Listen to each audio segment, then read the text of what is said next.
interesting if they happen to find the lizard and it turns out to be the real thing. What thing? I asked.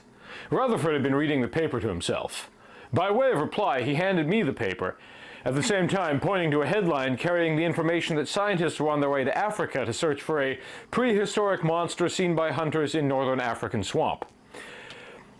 From the writer's description, I gathered the idea that the creature was supposed to belong to one of the species of gigantic saurians that roamed the Earth during the reptilian age some 500 millions of years ago. I thought the story a hoax and said so. Rutherford didn't agree with me, calling my attention to the fact that the men whose names were given were all well known, which made it unlikely that any writer would use them in connection with anything that savored of deceit. I believe they have evidence warranting such an expedition, or they would not go. Moreover, I shall not be surprised to read at some future date that they have discovered the thing, whatever it is, and that it furnishes them with some very interesting experiences. Well, everyone has a right to his opinion, even though he has no foundation upon which to base it, so I didn't argue with him, beyond saying that I presumed he had some very good reason for being so positive. Perhaps he thought I was a trifle sarcastic. At any rate, he looked at me through contracted eyes for a moment, as if trying to make up his mind about something. Then, having filled his pipe, he reached for a match, and after lighting the tobacco, he said quietly, "Yes, I do believe there are living descendants of those saurians, and that they are, in appearance, like the old fellows we read about. Also, I believe I have good reason for thinking there are some that resemble no known species. And since you won't take any stock in my belief until you have some proof, I'm going to give you some. Provided, of course, that you will accept my unsupported word that what I tell you is true." Rutherford is not one given to making statements that are not true. If he says he knows a thing to be so from personal knowledge, that settles it. He always was that way, even in school. More than once, I have known him to take a licking when, by simply misstating the facts, he would have saved himself. Knowing him as I did, I told him to go ahead and give me the proof if he wanted to, but that I've taken his word for the reason without any further evidence. I hadn't the slightest idea as to what his proofs were, or I should not have taken the chance of missing them. Aside from a tale of fiction, I've never heard or read of anything that approached his story for horror.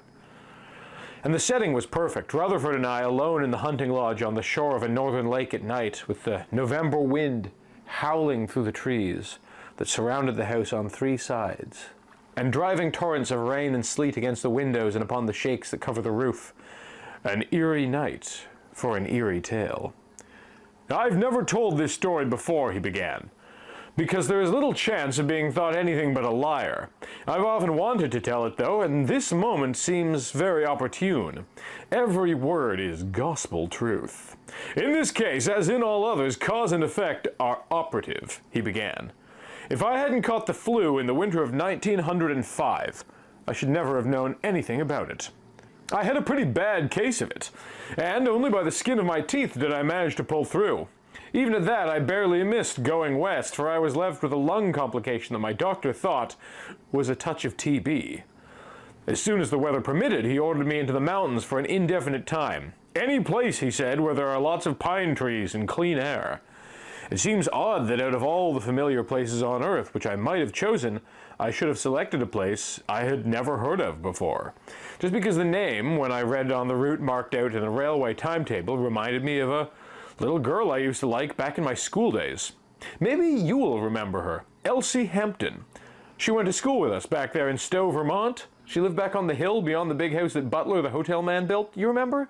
He never finished it. Got killed by being thrown out of his buggy while driving a crazy horse, drunk at the time if I remember correctly. I nodded, and refilling his obnoxious pipe, he went on. That's how I happened to go to Hampton, and as it turned out, I would have had some trouble finding a better place, everything considered. It was 2,000 feet above sea level, just at the edge of the foothills. There were plenty of pines, firs, and balsams, air as clear as crystal. Fishing and hunting till you couldn't rest, and to make it more attractive, it was off the tourist track. Nobody ever stopped there. It was before the days of automobile tramps, and there was no such thing as a tourist camp. But the town was modern and up to date, provided with gas, electricity, and a plentiful supply of pure water. piped from a reservoir 10 miles back in the hills. There had been a hot controversy over the construction of the reservoir due to the heavy cost, but the boosters had won out, and in the end, everyone was happy. I had been there but a short while when things began to happen that set the town by the ears, particularly that part of the town that had opposed the idea of putting in the reservoir. One beautiful afternoon, just at the time the women were getting supper started, every tap in town went dry. Inside of half an hour, the waterworks department was being called up and called down by indignant housewives who wanted to know what had become of their water supply. Well, the department found it out almost as soon as the women did, and it wasn't long before the engineers were loping along the pipeline leading to the reservoir, followed by a crowd of idlers. Being one of that class, I was with them. There was no break in the pipe and no cause for the stoppage of the waterways found until the reservoir was reached. Here they found cause in plenty.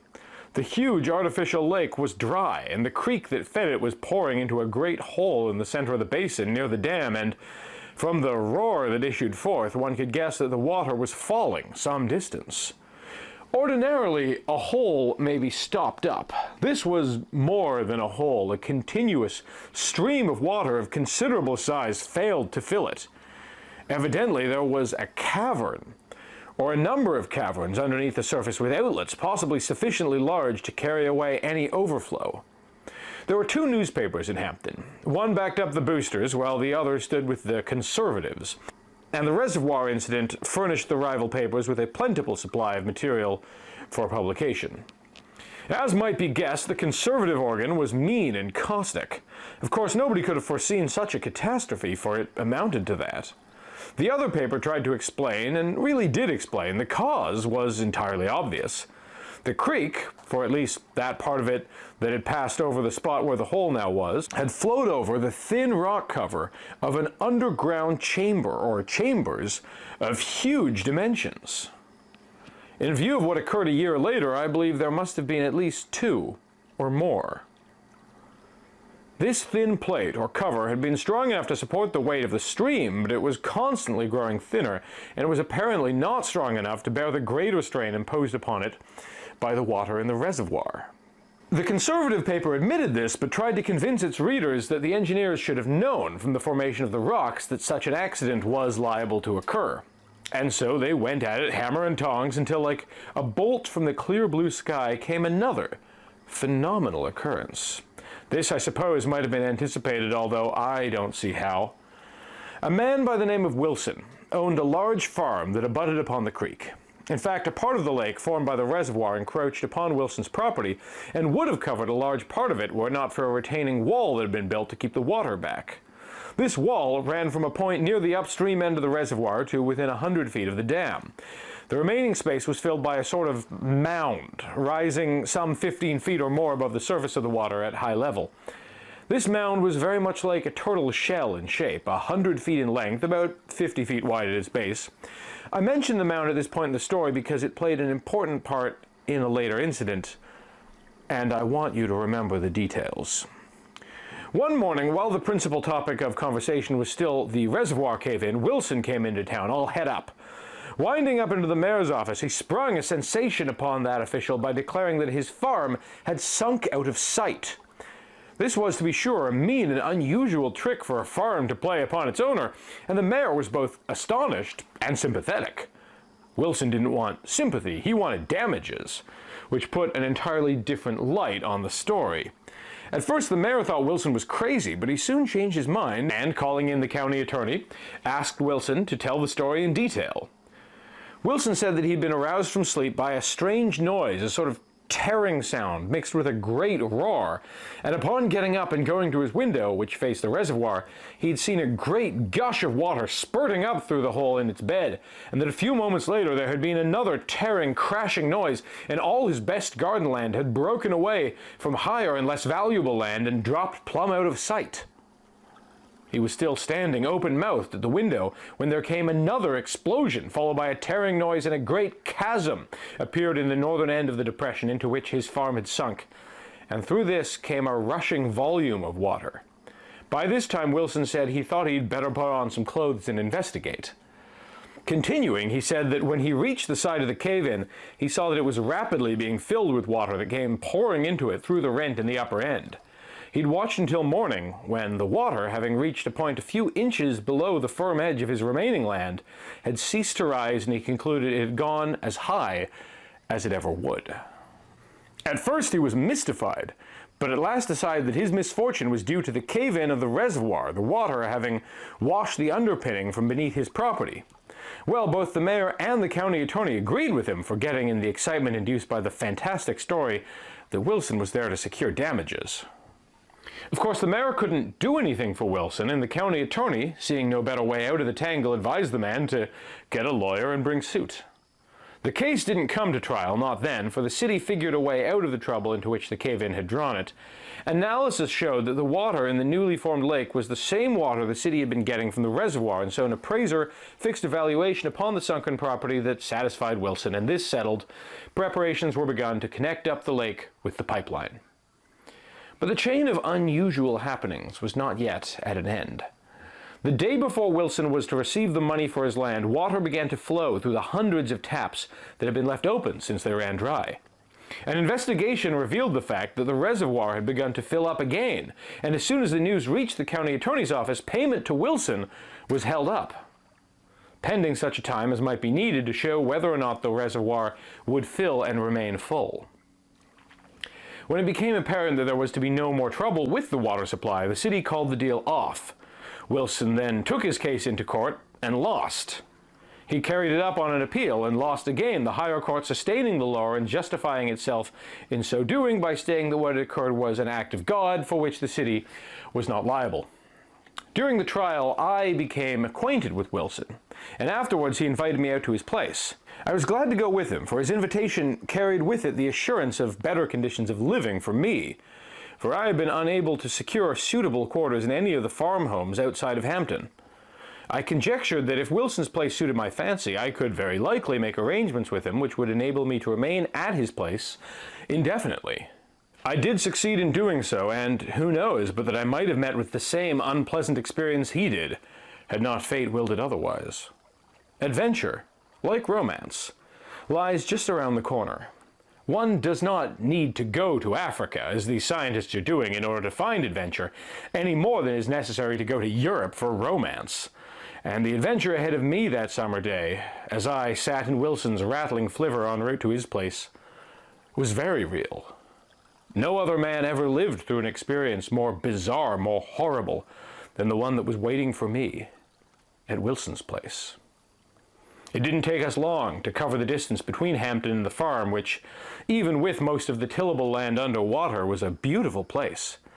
That part of the property covered with the water from the reservoir had been practically the only really flat land in the whole estate. The rest was rolling and hilly, and for the most part covered with timber. The lake lay almost in the center of the farm, as Wilson called it, and while it completely ruined the farm for agriculture, it added immensely to its charm and beauty. Roughly oval and nearly a mile in diameter, it twinkled in its bed like a great sapphire encircled with emeralds.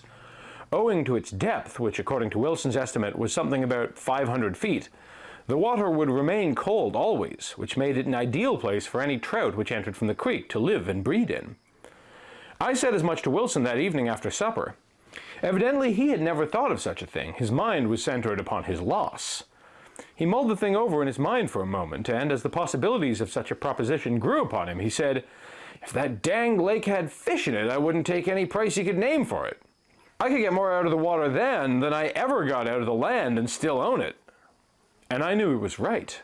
Given fish, he had the whole world by the tail. It would make a wonderful summer resort, for cottages could be built along the lake which would bring high rent for the season. He surely needed fish. And the fish came, but not until we had about given up all hope that they would. I'd become Wilson's star boarder, for he had invited me to stay there as long as I liked as his guest. I spent the days helping Wilson keep house. He was a widower for some years and wandered about the lake looking for signs of fish. Then, one afternoon just at sundown, I saw one leap out of the water. I shouted to Wilson, who answered the call on the run, and got there in time to see another one jump up out of the blue depths. He gripped my arm and said, "Rutherford, I shall need some help financially. If you want to go in with me, we'll split the profits. What do you say?" I thought the matter over for a moment, then told him I'd furnished the needed capital. We stayed there at the side of the lake until dark, talking the matter over and watching the dollars, as Wilson was pleased to call the trout, jump out of the water. We then went back to the house to make further plans for the next season. 2 weeks later, we had a dozen summer cottages well on the road toward completion. We expected to build more later, but we figured a dozen to start with would be sufficient, which shows how nearly a couple of greenhorns can come to making a correct guess. We could have rented 100 if we had them. Later, I wished I had never thought of building a single cottage. But who could have dreamed of such consequence? The cottages, which were erected on a sufficiently large cleared space on the southeast shore of the lake, were completed before the cold weather set in, and after closing the board shutters over the windows to protect them from possible breakage, we devoted our time to planning a campaign for the spring. Winter passed reluctantly, it seemed to Wilson and me, but it gave way to spring at last, and shortly after, I went to the city. There I had a series of talks with certain dealers in fish, which resulted, as soon as the fishing season opened, in a big window display of strings of trout that made the disciples of Isaac Walton almost wild to swing a fly over their habitat. A carefully worded legend that accompanied the display gave the necessary information. The season opened with all our cottages occupied, and we were making money. Very shortly after, we began to hear strange noises in the night. If we had been very near a seaport town, I should have thought the sound, though rather sharp, was given by a ship's siren. However, since we were better than 1,800 miles from the ocean and 1,000 miles from any other body of water large enough to float a ship, we concluded that it was a particularly awful whistle of the railroad that ran some 3 miles to the west of us. It bothered us for about a week, then, like all other noises that occur at frequent intervals, it ceased to bother us much. There was some speculation among the cottagers, but when we told them it probably came from some engine, they accepted the statement for fact and forgot all about it. Besides, what does a little noise amount to when the fishing's good? And it was. There was only one fault to be found with our lake, or its environment. Owing to the altitude and the added fact that it lay so deep down among the hills, the nights were too chilly to permit of comfort on the lake after dark. However, there was plenty of warmth during the daytime, so it didn't matter so very much. Along about the first part of July, however, we had a stretch of very hot weather. The warmth continued well into the night, and the early evening hours found the lake pretty well dotted with boats and canoes, passing back and forth near the shore and pretty well out into the lake. The first break in the calm order of our lives came one evening, during this hot spell.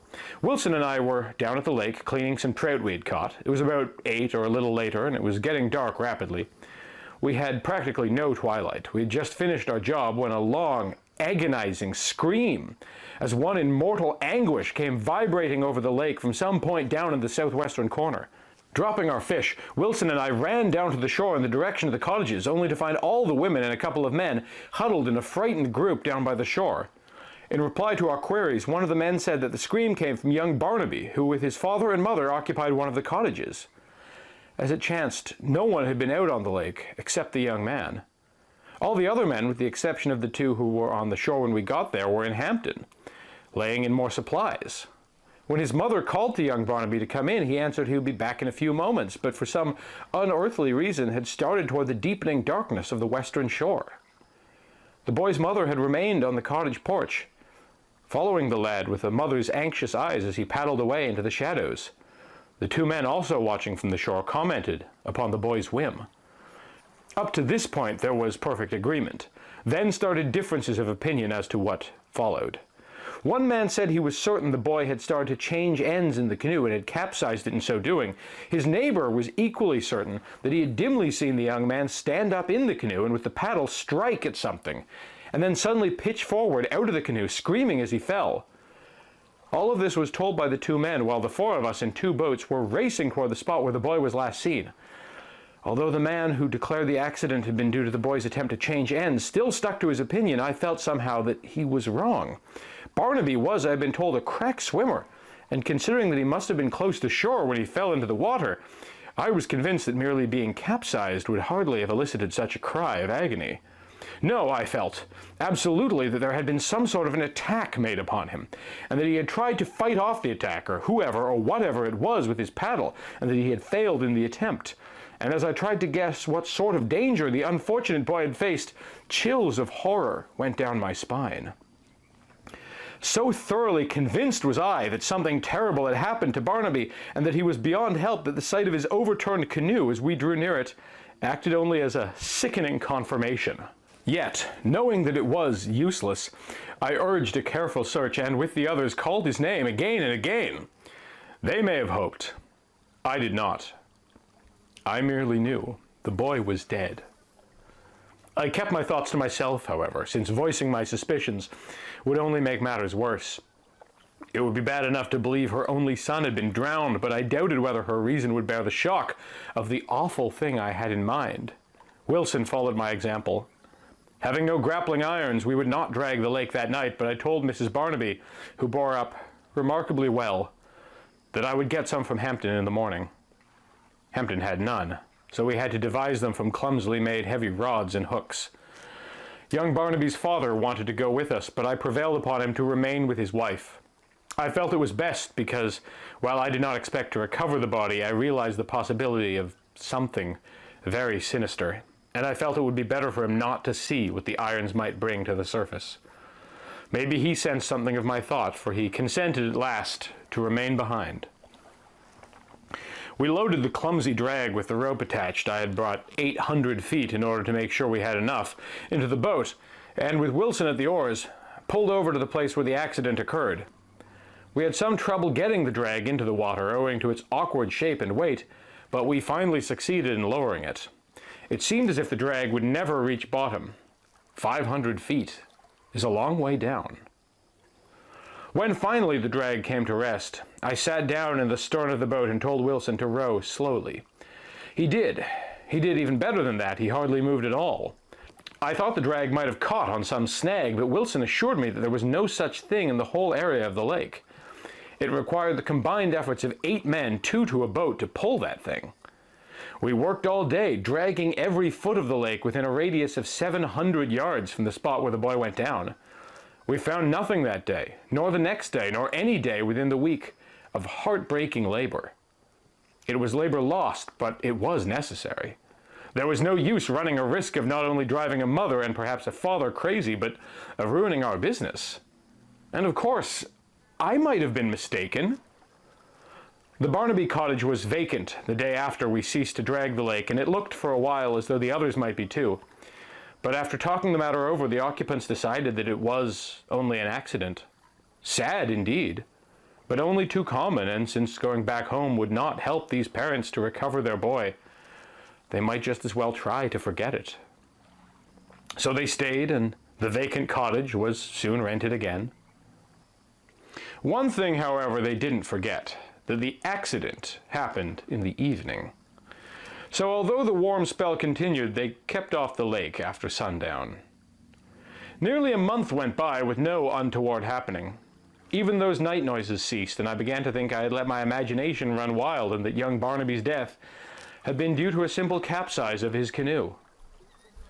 Then there was another accident, and this time it was a particularly horrible one. To add to its sinister aspects, it took for its victims the young couple who occupied the cottage in which the Barnaby family had lived. The young man and his wife, their name was Whipple, had been married only a little over a year. Mrs. Whipple, a rather frail woman of the neurotic type, temperamental, crotchety, and stubborn as the devil, was soon to become a mother, and her condition, of course, didn't make her any easier to get along with. She was a beauty, though, and Whipple adored her. But, unreasonable as she was, Mrs. Whipple realized that she was in no condition to risk being tipped into the water, even if she had been a good swimmer, so she kept off the lake, contenting herself with sitting in the bow of the boat, which was tied to a stake driven into the ground, a few feet from the edge. There was absolutely no shore, no beach, and the water at the edge of the lake grew suddenly deep. No one will ever know what prompted her to insist upon going out on the lake that night. Probably it was just an unaccountable whim, common to women. Had Whipple been a little more coaxingly diplomatic, he might have talked her out of the notion, but unfortunately he emphatically negatived her suggestion that he take her for a little boat ride before they went to bed. And the fat was in the fire. What had been, when made, just a simple wheedling request, became a demand, backed up by evidence of approaching hysterics. According to Holy Writ, which is accepted by many people as being true, Eve succeeded in getting Adam to eat the apple even when he knew the consequences were going to be disastrous. So what could be expected of a man so deeply in love with his wife, who only feared the possibility of an unpleasant result of his yielding? Whipple held out for a little time, but in the end she deviled him into taking her, and, to make the matter worse, she insisted upon going straight across to the opposite shore and back. I was present at the time. That is, I was within hearing distance, having been engaged in conversation with the man next door to Whipple. When I heard him grudgingly consent to take his wife across, I had a feeling of dread, a premonition of something dreadful in connection with it. Using all the tact I possessed, I tried to dissuade her from going, but it was useless. She listened politely enough, for she was well brought up, but she was unshaken, and what more could I do? True, I might have taken hold of the painter and refused to allow Whipple to take the boat, as I had a hunch to do, but that would have necessitated an explanation, which I could hardly give. So I contented myself with saying that I wouldn't do it under the circumstances, which helped not at all. I've known people to laugh at a hunch. They claim there's nothing to it, that the feeling is due to some trifling nervous disorder entirely physiological. Some attribute it to overstimulation of the nerves by alcohol or tobacco. Well, perhaps it is due to any one or all of these causes, but I've never known it to fail in my own case. And I've had plenty of chance to test it out. The proof, of course, is entirely one-sided, for if I feel that I'll be sorry later if I do a certain thing, and I obey that hunch, I never know what punishment would really have followed had I disregarded the feeling. It is like taking the Pasteur treatment for suspected rabies infection. If the treatment is taken before rabies develops in the person, it can never be known for certain that there was any need for the treatment. All that is known is, if there is an infection and the treatment is not taken, the person dies, most horribly. So with a hunch. It may be all bunk, as the cold-blooded, matter-of-fact people claim, but it doesn't cost much to play the hunch, and, as a rule, I do. I stood there on the shore, watching the outline of the boat grow dimmer and dimmer as it neared the middle of the lake. It was the second night of the new moon. The starless sky was like black velvet, and it seemed ominously still to me. At the first terrible ululation of a woman in deadly peril which came echoing across the black stretch of water, I felt not so much of surprise as confirmation of a previous certainty. Nonetheless, my very soul sickened with dread and horror, and when an instant later the hoarser cry of a man smote my ears, I knew the tragedy was complete. Both Whipple and his wife were past help. I must have been very close to hysteria, for when Wilson, whose teeth were chattering, grasped my arm, I shook him off with an oath and ran for the boat, closely followed by the other men. As a rule, I am not much bothered by nerves. It is not due to any courage of an unusual sort, for I have known fear many times, but I certainly had them that night, when we pulled across the lake toward the spot from which had come those horrible cries. Although I have crawled out into the mud and filth of no man's land in the blackness of a rainy night, knowing that death would be my portion, if I should betray my presence by a sound, my nerves were steady, although fear was in my heart. I knew in what manner I should die, and the knowledge helped. But the awful mystery that lay behind the need for going out on the lake shook me, and had anyone touched me suddenly, I am sure I would have screamed. 100 yards distant from the farther shore, we came upon the boat and drew alongside of it. It was empty. Suddenly my eye caught sight of something white at the bottom of the boat near the stern. Pulling the craft along, I reached for the object. It was a bit of muslin, torn from a woman's dress, and remembering that Mrs. Whipple had been wearing a white dress that night, I turned sick.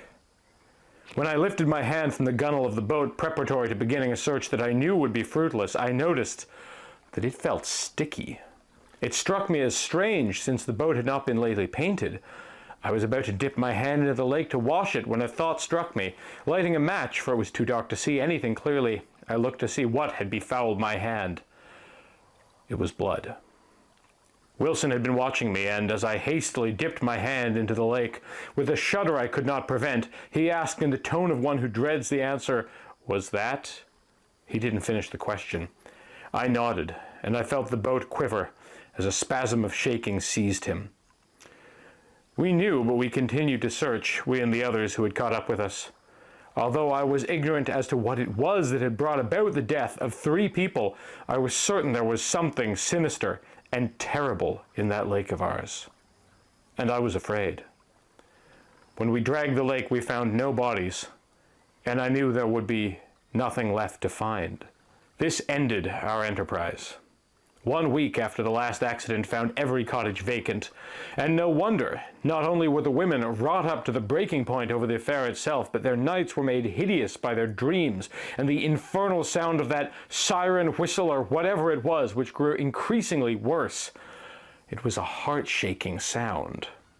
After the last of our guests had packed up and gone, Wilson and I determined to solve the mystery, for we were convinced there was a mystery hidden somewhere in that lake. Fortunately for us, nothing had been said concerning the disappearance to our suspicion in Hampton. It was known that some people had been drowned, which was of course unfortunate, but not unusual, and we did not further enlighten them. I have no idea just what it was that suggested a connection between the sounds that disturbed our slumber and the happenings on the lake, but I found myself associating them in my mind. Wilson, when I mentioned it to him, scoffed at the notion. How, he asked, could a noise tip a boat over? And then I tried to explain that the thing that made the noise might be the cause. He wanted to know how a locomotive could leave its rails and accomplish such a thing. You see, he accepted, as fact, the idea that the sound we had been hearing emanated from a mechanical contrivance. I told him my idea of the situation, and I'm inclined to believe that he thought I had gone crazy. For when I asked him to put in a night with me trying to locate the noise, he refused. In deference to his opinion that the disturbance could be traced to some engine, I made it a point to investigate. The men were very courteous and obliging and blew the whistles of engines that traveled over that stretch of the company's right-of-way, but none of them gave forth the sound, the origin of which I was trying to discover. I told Wilson about my findings, and when I told him I was convinced the noise came from the lake, he consented to stand watch with me, but I could see that he took no stock in my belief.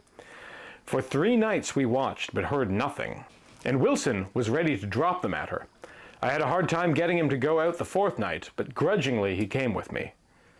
Since the noises seemed always to have come from the southwestern shore, and because it was there the accidents had occurred, we had used that as our watching post. Unlike the eastern shore, which was open and fairly flat, the western side dropped sharply into the water.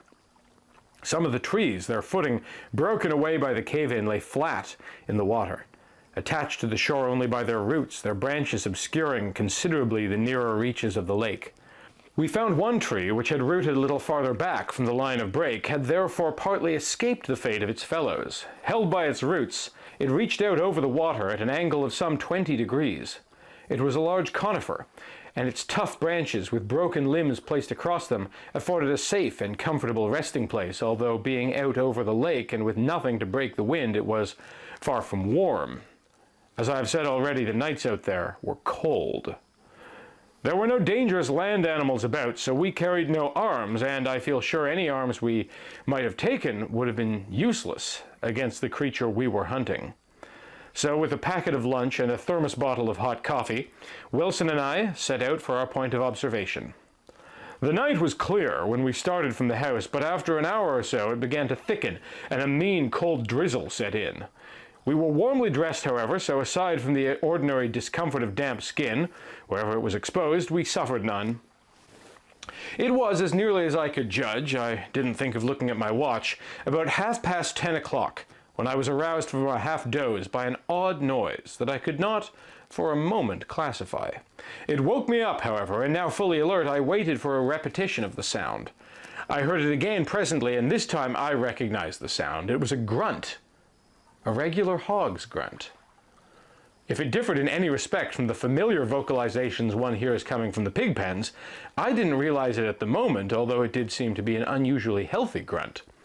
My only feelings, as I remember, were those of mild astonishment, not so much because I had heard the grunt of a hog, which might have escaped from his pen and wandered down to the lake, but because the sound came from the lake, and not from the land.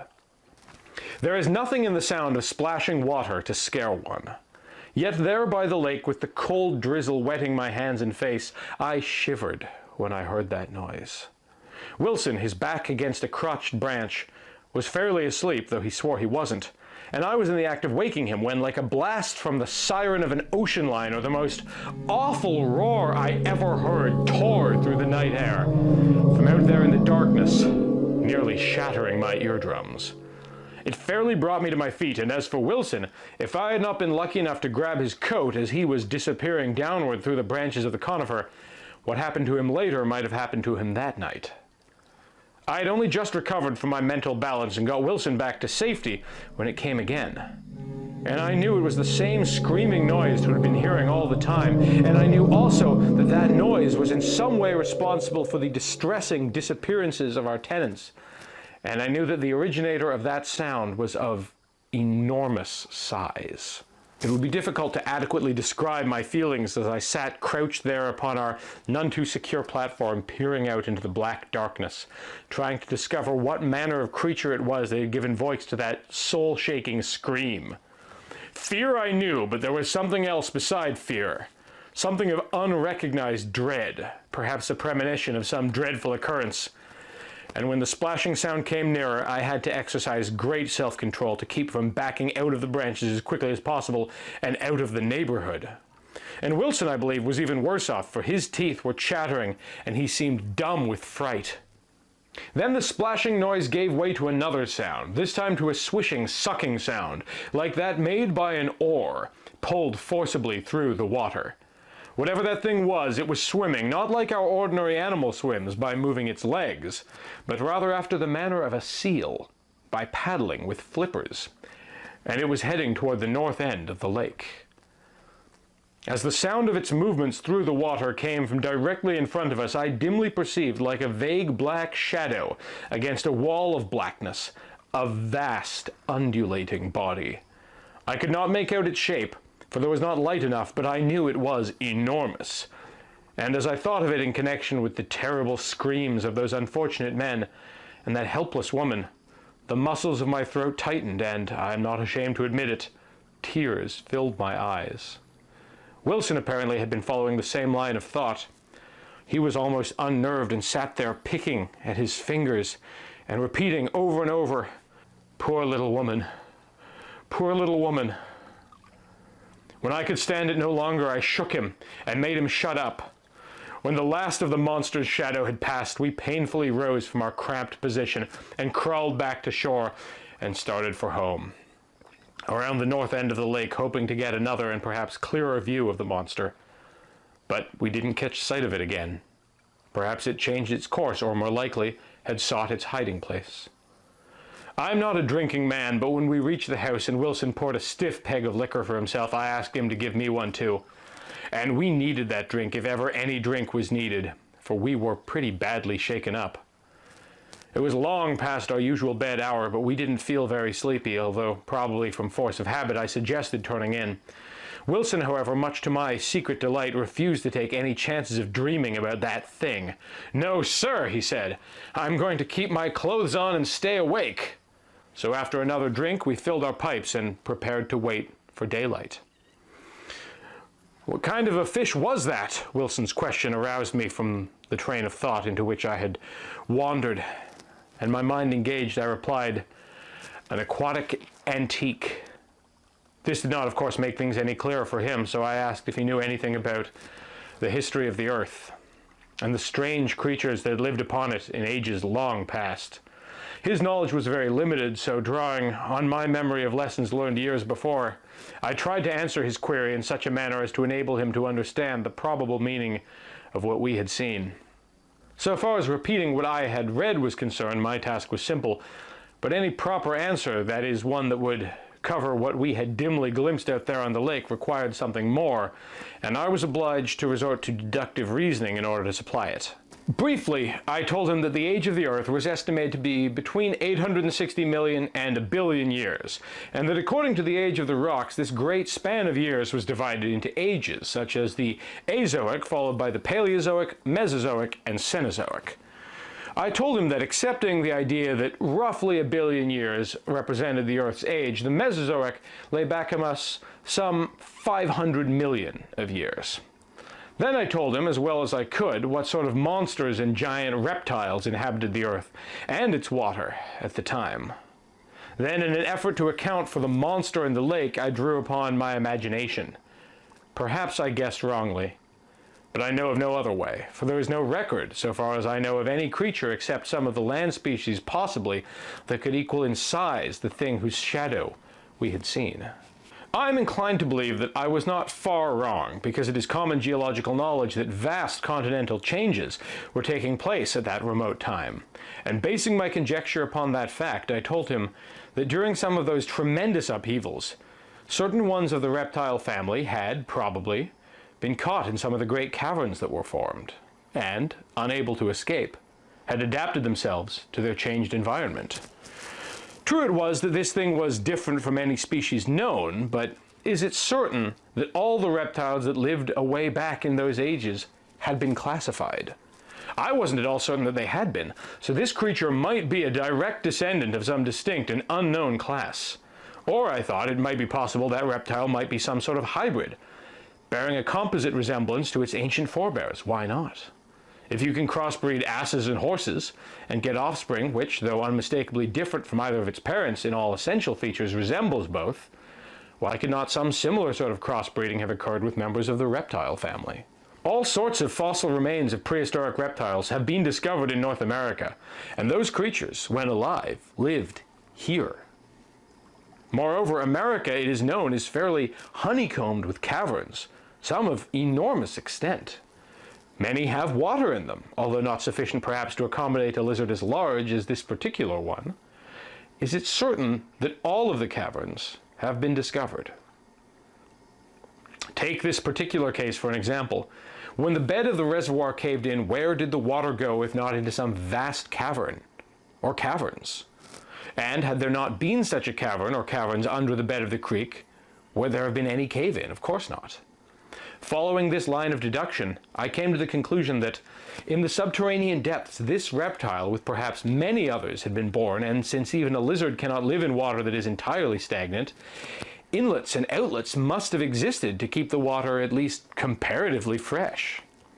Space alone is limitless, so there must have been a limit to this cavern or caverns, and when the water broke through from above, it was filled to the point where the rock walls were burst, and the earth, having lost its support, fell, forcing the water upward and forming the lake. When the water reached a certain level or was on a plane with the bed of the creek, the reservoir filled up again, underground, the outlet having been too small to carry away the flow of the stream. If my premise was correct, then the presence of the lizard in our lake was easily accounted for. It simply came up through the same hole through which the water came. That was the explanation I gave Wilson, and I thought and still think that it was correct. After breakfast, I went to the north end of the lake. I believed I had hit upon the real solution of the reptile's presence in the lake, and wanted to verify it if possible. I had an idea that the lizard might take it into its head to come up from below and give me a chance to see it. I wanted Wilson to accompany me, but he said he had too much work to do about the place. I waited near the hole until about noon, but seeing no sign of it, I concluded that it had either come up early or, what was more likely, was hiding down there in the darkness until nightfall. Instead of turning homeward, however, I decided to settle another question. For some time now, we had seen no trout jumping, and I thought they might have been frightened out of the lake and returned to the reservoir. Wilson and I, although we did not know until the night before just what had caused the accidents, thought it better to go without fish than to take any risks out on the lake. But if they were in the reservoir again, I meant to catch a few. The knoll or mound about which I told you in the beginning lay directly between me and the reservoir, and since it was easy to climb, I started up its side. It was covered with low brush, and weeds that hid the surface of the ground from view, but did not greatly impede my progress. I plowed my way to the top and started across the rounded back toward the reservoir. I had gone only a few paces when, without warning, the ground gave way beneath my feet, and I soon found myself in a heap in the gravel at the bottom of what seemed to me to be an oversized cistern. I was not injured, but I was considerably shaken up, for I had fallen about 10 feet. For a moment I was inclined to laugh at myself, for I cut a funny figure sitting there hunched up, but there was nothing to laugh at. I found myself in a serious position, for I was imprisoned at the bottom of a hole, surrounded by unscalable walls of loose gravel. Moreover, no one had seen me at or near this isolated place, so unless a miracle happened, no one ever would come in time to find me alive. Well, sitting there staring at the opening through which I had fallen would do me no good, so I began to take my surroundings into serious consideration. It soon became evident that the hole had been dug by someone for a definite purpose. What that purpose was, I had no idea. The opening at the top, I discovered, had been covered with planks, which in the course of a short time had become covered with earth and vegetable matter, and turned this furnished soil in which had grown the weeds that hid the spot. None of the boards had fallen into the hole, nor was there anything I could use to enable me to reach the opening. As there was nothing else I could do, I decided to kick gravel from the walls and heap it up until the pile was high enough to enable me to reach beyond the broken boards, grasp some bush or other thing, and get out. I knew I had a tedious job ahead, for I had only my hands to use as a shovel. At one side of the hole, quite a pile of gravel had fallen of its own weight, which gave me a good start, I thought. Throwing double handfuls into the center of the floor soon proved to be a bad job. My hat also proved too slow a method. So I spread my coat, filled it, then carried it over to the slowly growing mound on which I had dumped these accumulations. I had a heap about 3 feet high when, in scooping up another double handful, my fingers came in contact with the surface of a box. I soon had it uncovered fully and found it to be about a foot deep, 15 inches wide, and about 2 feet long. I was about to kick the cover off in order to find out what, if anything, it contained when I was first moved to examine it a little more closely first. It was a good thing I obeyed the impulse, because after carefully prying off the cover, which had begun to show signs of dry rot, I discovered a 2-gallon canister of nitroglycerin. The reason for the hole became apparent at once. It had been used as a chamber for explosives, while the reservoir was in process of construction, and this box very likely had been overlooked when the work was finished. Very carefully, I carried it over and laid it on its side on top of the little heap of gravel. Digging further, I found another box and another until I had found 15. I piled these pyramid fashion under the hole through which I had fallen. Then, holding my breath and taking care not to make a false step, I climbed to the top and soon found myself in the sunshine once more, where I could breathe freely. When I reached the reservoir, I found the trout jumping. The fish problem settled, I started back toward the house for my tackle. I was about half the way to the fence when I saw Wilson, a long stick in his hand, trying to head off a cow that had broken from the corral and was now headed for the lake. Mules are supposed to be, and are, stubborn, but when it comes to downright orneriness, I think a cow is pretty much of a fool. Added to this, cows are nervous things, ready to stampede at a moment's notice, and when they get a notion in their heads, you can't club it out. Now, this cow was a Holstein and valuable, so when Wilson saw her heading for the lake, he very naturally objected, considering the sort of tenant that lake harbored. I was too far away to be of assistance, and the beast was too much for him alone. Dodging past his swinging club, she drove head-on for the water, her tail, so it seemed, flapping in derision. She was still on the gallop when she reached the water, so she went entirely under. I saw her come up a few yards from the bank and cow-wise start for the farther shore. I don't know why a cow will always, under similar circumstances, make for the farthest point, unless it is because, as I said, they are just plain fools. In his anxiety over the cow, Wilson forgot something he should have remembered. If the lake was a dangerous place for the Holstein, it was even more dangerous for him. But he may never have thought about the lizard at all. At any rate, he ran to the little dock that projected out into the water, and getting into the boat that was tied there, began to row frantically after old Bossy. I was too far away to warn him of his danger, although it didn't actually seem great then.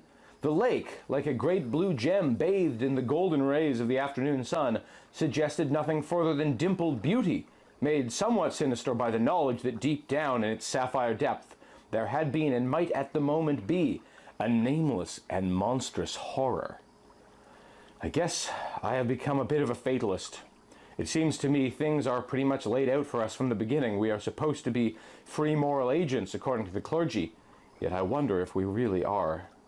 Of course, Wilson did not have to go out on the lake, nor would he have gone if he had stopped to think.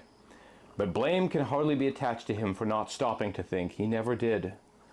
By the time I reached the spot where the cow went into the water, the animal was about 100 yards from shore, headed back, for Wilson had overtaken her and made her turn back. There wasn't a thing to be nervous about so far as appearances went, but I was worried, and I urged him to hurry. He waved his hand and nodded, and that was the last thing he ever did. His hand had barely grasped the oar again when, silently from the blue depths, there came into view just behind Wilson the awful head and neck of the creature, whose shadow we had dimly seen that night when we crouched on a shaky platform spread over the branches of a fallen conifer. Up it rose to a height of 7 or 8 feet, while I, gazing upon its utter frightfulness, stood paralyzed and dumb. I saw its cavernous mouth fully 3 feet from snout to the angle of the jaw, saw it open and reveal its gleaming needle-sharp teeth over the head of the unfortunate man, and I was utterly helpless. If my own life had been at stake, I could not have uttered a cry of warning. I think Wilson must have sensed something somehow, for I noticed, I can see that look even now. A look of fear spread over his rugged features. But it was too late, for just as he was in the act of turning his head to see what was behind him, the end came. There was a slight working of the terrible jaws, perhaps due to some sort of gustatory suggestion of the thing's instinctive machinery. Then, like a flash, down came the obscene head, the jaws closed with a snap, and Wilson, only his legs protruding beyond the lizard's snout, was snatched from his seat with the speed and ease with which a hen picks up a kernel of corn. Horror unspeakable overpowered my mind, and I think I lost consciousness for a moment. Maybe I went mad for a time, for I have no remembrance of having gone to the house, nor until awakened by a terrific crash of thunder did I have a realization that anything had taken place. When I regained my senses, I sat slumped over in one of the kitchen chairs. I felt dazed, like one who's been on a long drunk. Shadows of strange memories passed through my mind, suggesting nothing definite. Then another frightful crash swept the cobwebs from my brain, and I felt memory coming back with a rush. Other things came quickly and perhaps fortunately to occupy my mind and demand my attention, for one of the worst storms I had ever witnessed was brewing fast and furiously. The house, stout though it was, trembled and creaked beneath the onslaught of the elements gone wild.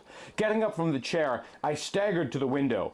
The sky was overcast with heavy clouds, those immediately overhead being a grayish black, while down in the southwest an unearthly greenish mass of whirling cumuli writhed and twisted high up in the heavens. That there were several currents of air coming from as many different directions was evident from the manner in which the tops of the trees behaved. They fairly threshed about. Presently, the temperature began to drop, and great clouds from the northwest drove past, beneath the blackness far overhead, and then the flashes of lightning became appalling as the fire forks darted from cloud to cloud, while deafening peals of thunder sent every loose thing a-rattle. Then the rain came in torrents that were veritable cascades of driven water, beating in at every crack and crevice. There was a blinding flash 100 yards from the house, and a tall tree, splintered into kindling, flew in all directions. This the gale whirled and tossed about, finally driving it into the lake, the surface of which was beaten into froth. I heard a crash overhead and knew the chimney had gone by the board. This was followed by a ripping sound, and the roof of the chicken house, looking like the flapping wings of some enormous bird, went sailing away across the lake. And when the house itself began to slide upon its formation, I expected it to follow. It did not, however. Neither did it lose its roof, although as I discovered later there wasn't a whole shingle left on it. Suddenly the hideous racket was augmented by a sound that overrode all other noises. Every window pane was shattered, every door was driven from its hinges, while through the openings a deluge of water rushed, flooded the house, and knocked me into a corner. I have heard about the crack of doom many times, and if it is going to be any worse than that crack, I don't want to hear it. However, It seemed to serve one useful purpose, for after it came, the awful racket began to subside, and within the hour, only an occasional rumble bore evidence of energy still at work. The rain continued, however, until it seemed the oceans were being drained to furnish the water. Wet, cold, and weary, I waded through the water that swashed back and forth through the lower rooms to the stair leading up to the second floor. I dragged my aching body up the stairs, down which little streams trickled, for the windows upstairs were also shattered. I went from room to room, seeking some place of shelter out of the wind where I might perhaps find some dry clothing and lie down. The second floor was pretty well soaked, but I found shelter at last in a large closet in the rear. This part of the house was toward the east, and since the storm had come from the southwest and north, it was comparatively dry there. In this closet I found Wilson's Sunday suit, some shirts and a pair of shoes, together with a few pairs of socks. The suit was too small and the shoes too large, but I was in no position to be particular, so I put them on. Unless you have been in a similar predicament, you cannot know the comfort of dry clothing of any kind or make. After wringing out my own clothes and hanging them over the backs of chairs to dry, if the rain ever let up, I piled some things on the floor, and upon these for a bed I soon forgot all about the storm and what had gone before it. A ray of sunlight on my eyes, reflected from a mirror, awoke me. My watch had stopped, so I didn't know just what time it was, although I judge it must have been about 9 o'clock. I was a bit stiff and hungry, but otherwise in pretty good shape. After drawing the chairs over which my clothes hung in the sunshine, I went downstairs, dug the wet ashes out of the stove, made a fire, and cooked some ham and eggs and coffee for myself. Then I started out to learn the extent of the damage. There was plenty. The roof of the barn had fallen in, driving the walls outward. Luckily, the weather had been warm, so the cattle were still kept outside. I found them at last in a small apple orchard, apparently no worse for having been out of the storm, contentedly eating grass. I say had been because practically every one of the trees had been ruined, the branches having been torn off. Then, for no particular reason, I strolled out to the lake. Except for a lot of floating shingles, branches, and boards, it was the same smiling, beautiful blue body of water. The last place in the world, I thought, where such terrible tragedies could take place, and the most unlikely hiding place for the horror that had caused the events. Soon I became aware of a muffled sound, like a rushing of water over a fall, and wondered what caused it. A little later I noticed that the flotsam was drifting toward the north end of the lake. This was odd, since there was no current, and curious to learn why, I started in the same direction. Soon the muffled sound became louder. It was coming from the lake. Puzzled for a moment, like a flash, the explanation came to me, and I started north on the run. I soon reached the place where the noise came from, a great rent at the end of the basin in which the lake lay. I looked toward the mound, or rather, toward the place where the mound had been, for it was there no longer. And if I had been in doubt as to what had caused the rent, I was soon in possession of full knowledge. That unearthly crash had been caused by the explosion of those 15 cases of nitroglycerin. And there may have been more buried in the sand when a streak of lightning found its way into the pit in which they were. The rocky floor of the pit must have been a sort of pot cover over the subterranean cavern or caverns, and the force of the explosion had torn it away, rending the rocks and earth into a great tear extending through the wall which held the lake. It had done even more, it tore out the wall between it and the reservoir, for I found upon going around the chasm to the dam that the water was rapidly lowering. While I stood there, amazed at the force of the charge, a large block of concrete from the end of the dam nearest me broke loose and fell with a splash into water. Evidently, I thought, the whole dam was being undermined and was liable at any moment to fall. I made haste to get away from the place, and I acted wisely, for within 10 minutes the whole enormous structure of concrete crumbled and fell. A part of it was going completely out of sight in the hole in the bed of the reservoir, while the rest went in the opposite direction. It was apparent, since the chasm was enlarging momentarily, that it would not take long to empty both reservoir and lake, and being minded to see the finish, I went back to a point of safety on the eastern shore, sat down on a rock, and waited for the end. Sitting there, wondering into what profound depths the water of the lake and reservoir were plunging, speculating upon the possible truth of some tales I had read concerning people discovered living in a world beneath a world, I forgot for a time what was taking place before my eyes. I was aroused from my reverie by a snort, and coming back to actualities, I looked to see what had produced it. There was the great lizard, from whose throat it had emanated not 50 yards before me. At last I saw the monster, and monster it truly was. My powers of description are far too limited to accurately describe that monster. Its body, at least the upper part, was fully exposed. Swan-like in shape, it appeared to be nearly 60 feet from the point where the neck joined the body to the end of its tail, which resembled in a way the tail of a duck. This body, armed or equipped with flappers similar to those of a seal, but enormously larger, was a greenish black and was covered with what might have been the slime and ooze of ages. Its neck, flexible as that of the swan, was fully 2 feet in diameter at its base, tapering slowly to the head 8 feet from the body. The head was a composite of the crocodile and the Tyrannosaurus, but much larger, with loosely articulated jaws permitting of tremendous extension, as is the case with certain snakes. The mouth, armed with teeth fully 6 inches in length, was at least 3 feet long from the snout to the angle of the jaws. To add to its frightfulness, the upper canine teeth, or fangs, curved outward and downward over the lower jaw, and were, as near as I could judge, at least 10 inches long. A more horrible creature I couldn't imagine, and I wondered whether it might be a member of some species that had never been catalogued, or whether it was what it appeared to be, a hybrid. I think it was the latter, and since it was the only one that had come into the light of modern times, I also wondered if the thing could have begun its existence away back there in the Mesozoic era. It seemed impossible, and yet who knows?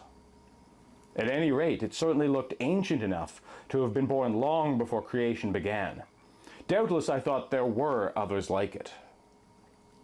Somewhere. For it seemed unlikely that only one specimen would have been caught in one of the cataclysms of those ancient days. But whether or not I was right can never be told. Apparently the lizard was terrified at something, probably at the idea of being sucked into the chasm into which the water was pouring, for it was making violent efforts to draw away from that end of the lake. It was a losing game, however, for the suck of the lake, powerful as was the reptile, was too strong, and thresh the water as it might, and did, it was slowly being drawn back. Whatever else might be said of the lizard, it was no coward, for realizing the fact that it was a losing game, it suddenly turned, and with a terrific bellow, using its flippers to accentuate its speed in a sort of devil-daring spurt, it dove headlong into the vortex. During the day, the waters continued to enlarge the chasm, and by night the lake had nearly vanished, as had also the reservoir. The following morning the city engineers were out, and as well as I could I explained what had happened. As it chanced, I did most of my talking to the man who had supervised the construction of the reservoir, and was therefore the only one who knew about the nitroglycerin. I realized that my knowledge of its existence in the pit caused him some worry, and he explained that he had given orders for its removal, but they evidently had been forgotten or disregarded by the workmen. So I told him I would not mention the matter to anyone, for which he seemed very grateful. Since it could have done no good to tell about it then, I deemed it best to forget about the matter. But I mentioned the lizard to no one. I explained the disappearance of Wilson by telling them that he had fallen into the lake from a rowboat while trying to drive back to the shore a cow that had gone into the water. That also was the story I had told the lawyers, who settled up the estate. As soon as possible, I gathered up my traps and came back to the city. I've tried to forget the experience, for it was far from pleasant. But this story in the paper brought it up again, and I repeat, I shall not be surprised to read that those men have found some holdover from the Mesozoic era, for I believe there are specimens still alive. Why not? If you enjoyed this exhibit and you want to support the Mutant Museum, please consider donating either on Ko-fi or as a regular Patreon supporter like all of these extremely cool people, particularly Break System BSE and Michael Fittori. Links are in the description for other places you can find me and my creative projects online. Thanks for being you.